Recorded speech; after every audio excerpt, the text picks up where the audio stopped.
माझ्या 50व्या वाढदिवसानिमित्त एक अतिशय चांगली गोष्ट घडते ती म्हणजे एक डोंबिवलीतला एक धावपटू आहे. म्हणजे तो मॅरेथॉनमध्ये वगैरे भाग घेतो. तो इथून 1500 किलोमीटर अयोध्येपर्यंत धावत जाणार आहे. डोंबिवली ते अयोध्या असं 15 दिवसात 1500 किलोमीटर तो धावणार आहे. त्याला सकाळी आमच्या इथले स्वामीनारायण मंदिरमधले लोक, गुरुजी, त्यानंतर राधाबाई साठे शाळेतले विद्यार्थी आणि नागरिक असे सगळे मिळून आम्ही त्याला फ्लॅग ऑफ करणार आहोत सकाळी 7 वाजता. तदनंतर 7:30 वाजता माझ्या इथलं जे गार्डन आहे त्या गार्डनमध्ये जो मॉर्निंग वॉकला येणारे नागरिक, ज्येष्ठ नागरिक, तिथे अन्य काही लोक जे रमतात त्या सगळ्यांच्या हस्ते सकाळी माझा अभिष्टचिंतन करण्यासाठी त्यांनी छोटासा कार्यक्रम आयोजित केला आहे. त्यानंतर 9 वाजता आरोग्य शिबिर, त्याच्यामध्ये रक्तदान शिबिर ॲज वेल ॲज विविध गोष्टींचं चेकअप असा एक रक्तदान शिबिर व आरोग्य तपासणी शिबिराचा कार्यक्रम आहे. 10 वाजता माझ्या प्रभागातील एका झोपडपट्टीमधल्या काही विकास कामांचं उद्घाटन आहे.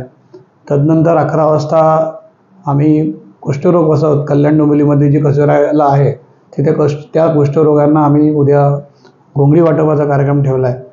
त्याच्यानंतर 1 वाजता तरुण भारत हे जे आपलं वृत्तपत्र आहे त्यांच्या कार्यालयात आम्ही एक छोटीशी त्यांना वॉटर कूलर हवा होता तो गिफ्ट दिलेला आहे. त्याच्याबद्दल त्यांनी उद्या आमचं तिथे मग स्वागत करण्याकरता मला बोलवलेलं आहे.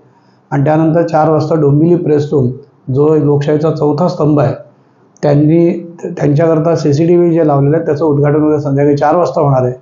तदनंतर 6 वाजता माझ्याच प्रभागातील ज्येष्ठ नागरिक व हौशी कलाकार यांचा एक सांस्कृतिक कार्यक्रम 1 तासाभराचा माझ्या ऑफिसच्या समोर संध्याकाळी 6 ते 7 या वेळेत होणार आहे.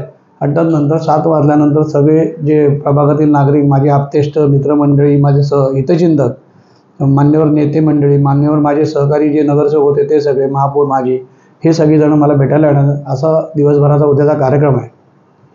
तरी मी सगळ्यांना एकच विनंती करेन की उद्या सकाळी जो धावपटू इथून अयोध्येपर्यंत धावणार आहे त्याला शुभेच्छा देण्याकरता सकाळी 6:30 पर्यंत माझ्या ऑफिसच्या समोर आपण सगळ्यांनी जास्तीत जास्त संख्येने यावं आणि त्याचा हुरूप वाढवावा. आणि आपल्या हुरूपामुळे अशा अनेक खेळाडू पुढे घडतील याची मला खात्री आहे. त्यामुळे आपण सगळ्यांनी यावं एवढी विनंती.